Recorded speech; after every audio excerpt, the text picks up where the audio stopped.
Yadadri thermal power project same ఇదే వితండవాదం. ఆ రోజు కూడా చెప్పినాం. సేమ్ సమయంలో ఇతర రాష్ట్రాలు, జార్ఖండ్ లాంటి రాష్ట్రాలు ఇదే కెపాసిటీతో టెండర్లు పిలిస్తే ఇదే బిహెచ్ఎల్ 18% లెస్ కోట్ చేసి అక్కడి టెండర్ తీసుకున్నది.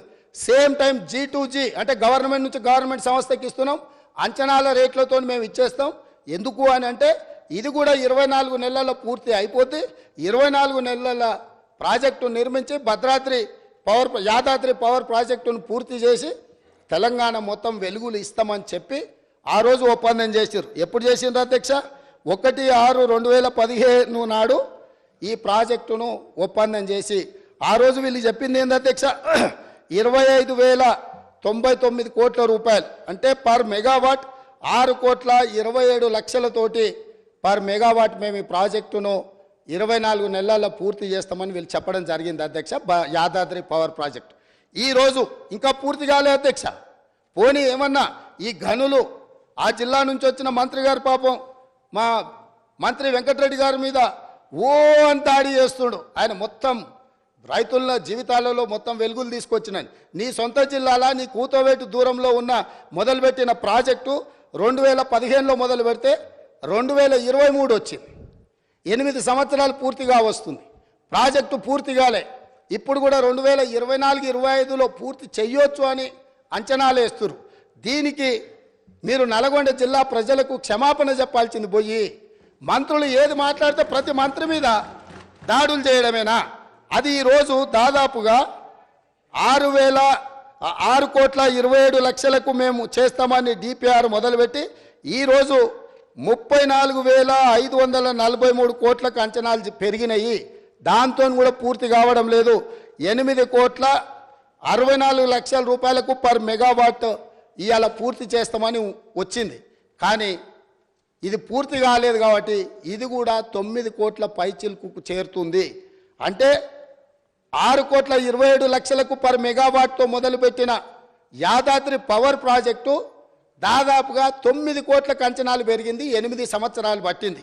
అదే సమయంలో NTPC రామగుండం ఫేజ్ 1 ప్రాజెక్టును నిర్మిస్తే 7,63,00,000కు మాత్రమే పర్ మెగావాట్తోని NTPC పూర్తి చేసింది అధ్యక్ష. నేను ఏం చెప్పదలుచుకున్నా అంటే భద్రాద్రి నిర్మించినప్పుడు ప్రాజెక్టు కాస్ట్ ఇతరవి రాష్ట్ర ప్రభుత్వ కేంద్ర ప్రభుత్వ పరిధిలో ఉన్న వాటిని పూర్తి చేసిన ఏ ధరకు పూర్తయినాయి. అదేవిధంగా యాదాద్రి పవర్ ప్రాజెక్టు వీళ్ళు G2G పేరు మీద ఓపెన్ టెండర్, గ్లోబల్ టెండర్ పిలవకుండా ఒప్పందాలు చేసి BHELకి ఇచ్చి BHEL వెనకాల నుంచి మళ్ళీ ఎవరెవరు వచ్చిందో అవన్నీ విచారణ తేలితే అధ్యక్ష. నేను ఇప్పుడు వేగ్గా ఏది మాట్లాడదలుచుకోలే. కాబట్టి యాదాద్రి పవర్ ప్రాజెక్టు 4,000 మెగావాట్లతోని ఏదైతే నిర్మాణం చేపట్టి తెలంగాణ మొత్తం విద్యుత్తును అందిస్తామని గత ప్రభుత్వం చెప్పిందో ఈనాటికి కూడా పూర్తి కాలేదు. ఈ పూర్తి కాకపోవడానికి, ఈ అంచనాలు పెరగడానికి, అదే సమయంలో సూపర్ క్రిటికల్ టెక్నాలజీతోని అత్యంత అధునాతనమైన విధానాలతో ఏదైతే నిర్మాణం జరిగినాయో ఆ పక్కనే ఉదాహరణకు ఉన్నాయి.